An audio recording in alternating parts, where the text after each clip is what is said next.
This is the PL-89 calendar, and the time is 7:24 p.m. Um, Pacific Standard Time, and it connects with 7:22.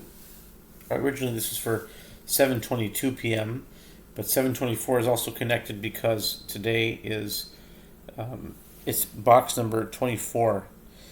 Um, at this point in the Hebrew calendar, we moved already on to 32, but on the Gregorian calendar, it's still January 4th right now because at night it stays the same as a day, which helps out a lot. The reason why I said 7:22 is that um, I'm trying to record events that are related to 22, and I can't figure out exactly how to connect that via some kind of rule or exception. Let's just say we got to box 24, right? And something happened very significant that involved the number 22. And I mean, 22 is close to 24, but it's not 24. And so, and that's just, I mean, today we got kind of lucky, and other days we might get extremely lucky. Something significant might have happened that involved 24, but in this case it involved 22. And, well, I'm looking for some kind of rule to reconcile how you bring 22 to 24, either like something like, at first I thought you can add a point per day. Like for the Hebrew date, you can add 1 point, and for the secular date, you can add 1 point. That would bring 22 to 24. That's how you would reconcile it. But that won't work for every day, because what happens if this was like 7? What if something happened? You know what I mean? So that may not be such a great thing to do. So if you've got any suggestions, please let me know. But at any rate, for now, I'm just going to include it in the same thing. If something happened that's worth recording, that had to do with 7, that had to do with 22, and I'm doing another work that has to do with the 72 names of God, and there's a lot of videos about it on YouTube. You can check it out. But this configuration basically follows the same. It's the same format. It has 8 rows, and it only has 9.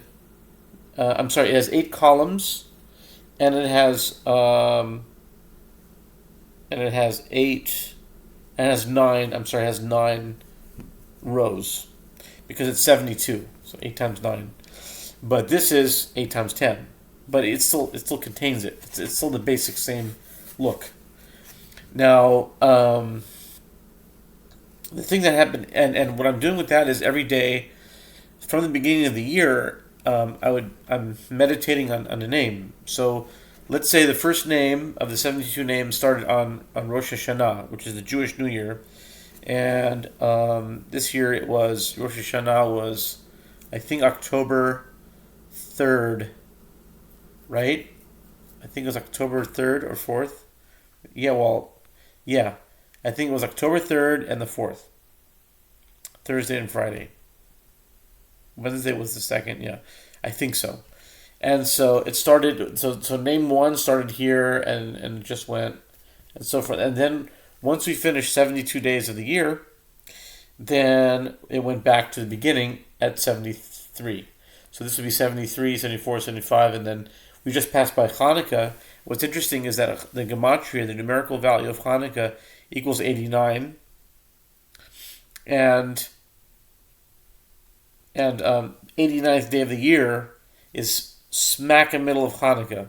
Is actually at the middle point of Hanukkah. So that's very fascinating. But basically, so right now that's a different counting. So then according to that counting system, we would be on day 22 today, and that's amazing in itself. Is that on day 22 of the 22nd name, and we're on day 22, so it would be right here somewhere. Like this is 24, so it'd be right here. It goes from right to left, right? Like Hebrew, it was like that. And so if you did that, then 24 would be here. So 23 and then 22. 22 would be box 1. But anyway, the very interesting thing happened today, and it's worth mentioning. And I don't think this is by chance at all, is that during the laning, during the reading of the Torah, we all have these chumashim, and they're all basically standard. The readings, the first reading, Rishon, Sheni, Shlishi, all of the readings.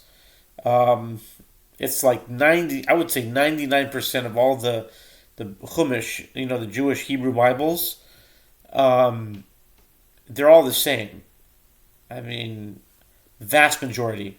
But today, the guy the person who was reading, he passed by Revi'i, and apparently the guy who was, giving the sign, who would tell him, this is it, this is, maybe he didn't know when the Revi'i was, I don't know, but he told him to stop. He didn't, whatever it was, he didn't stop there because he had one particular chumash that's printed like the 1% of all the, at least this is how it seems anyway, that it was a different print. His Revi'i